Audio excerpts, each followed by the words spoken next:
राधे राधे मेरे प्यारे साथियों, मैं प्रीति मिश्रा स्वागत करती हूँ आप सभी का हमारे अपने चैनल पॉजिटिव वे में। तो दोस्तों, कैसे हैं आप लोग? आशा करती हूँ कि आप सभी स्वस्थ होंगे और सुरक्षित होंगे।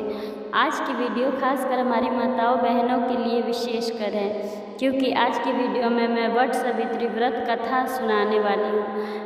वट सावित्री व्रत जो कि इस वर्ष 16 मई को मनाया जा रहा है, उसी वट सावित्री व्रत की कथा आज मैं सुनाने वाली हूँ। तो दोस्तों, वीडियो को पूरा देखिए। वीडियो अगर पसंद आए तो वीडियो को लाइक करें, चैनल को सब्सक्राइब करें तथा अपने प्रियजनों के साथ शेयर जरूर करिए। तो चलिए दोस्तों, वीडियो को शुरू करते हैं। तो कथा कुछ इस प्रकार है कि मध्य देश के राजा अश्वपति को कोई संतान नहीं थी। ऋषि मुनियों की आज्ञा से राजा रानी ने सूर्य देव की अत्यंत कठिन तपस्या और पूजा उपासना की, अनेकों यज्ञ किए, तब जाकर उन्हें संतान के रूप में पुत्री रत्न की प्राप्ति हुई, जिसका नाम उन्होंने सावित्री रखा। बचपन से ही सावित्री बहुत अधिक पूजा पाठ करती थी। जब सावित्री विवाह योग्य हुई तो राजा अश्वपति ने सावित्री के विवाह योग्य वर की बहुत तलाश की, किंतु सावित्री के योग्य वर ना पा सके।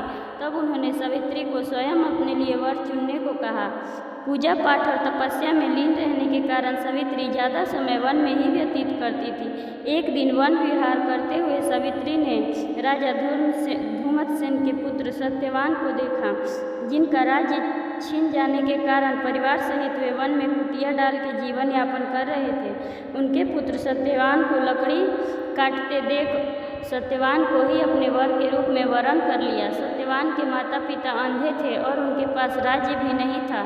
सत्यवान तथा उनके माता पिता का जीवन अत्यंत ही दुखी और दयनीय था। साथ ही सत्यवान अल्पायु था। जब नारद मुनि को सावित्री के इस वरण के बारे में पता चला तो वह राजा अश्वपति के पास आए और उन्हें सत्यवान के अल्पायु तथा गरीबी की बात बताई। साथ ही सावित्री को भी सब कुछ बताकर बहुत समझाने का प्रयत्न किया, लेकिन सावित्री नहीं मानी। उन्होंने अपने पिता राजा अश्वपति की भी बात नहीं मानी और बोली, हे पिताजी, आर्य कन्याएं एक बार ही वर चुनती हैं और राजा भी एक बार ही आज्ञा देते हैं, विवाह भी एक बार ही होता है। सावित्री की बात मानकर राजा अश्वपति ने सावित्री का विवाह सत्यवान से कर दिया।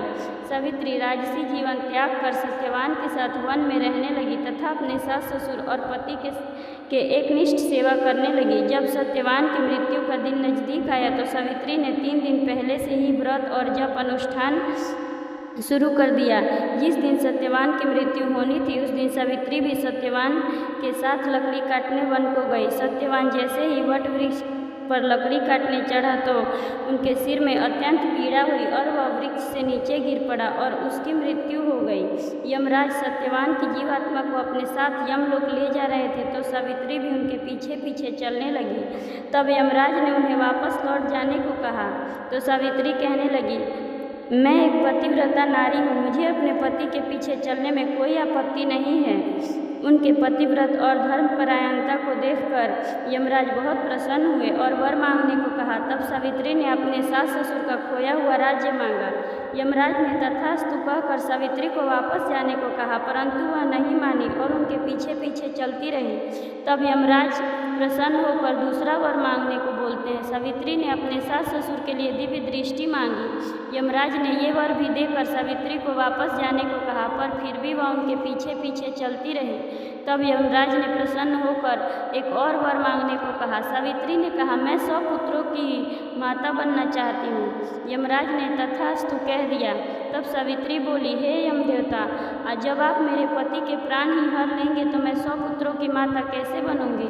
आपका यह वर खाली हो जाएगा, आपकी जगह साई होगी। धर्म में बंधकर यमराज को सत्यवान को यमपाश से मुक्ति देनी पड़ी। सावित्री उसी वट वृक्ष के पास आई तो बांस के पंखे से सत्यवान को पंखा किया। सत्यवान जीवित हो गए और पूरा परिवार खुशी खुशी अपने राज्य को लौट गया। सत्यवान के माता पिता की आंखों की दिव्य दृष्टि भी वापस आ गई और तभी से माता सावित्री से प्रेरणा लेकर सभी सुहागिन महिलाएं ज्येष्ठ अमावस्या के दिन वट सावित्री का निर्जल व्रत उपवास करती हैं। अपने पति की दीर्घायु तथा अखंड सौभाग्य के लिए माता सावित्री से प्रार्थना करती हैं। तो दोस्तों, कथा यही समाप्त होती है। प्रेम से बोलिए माता सावित्री की जय।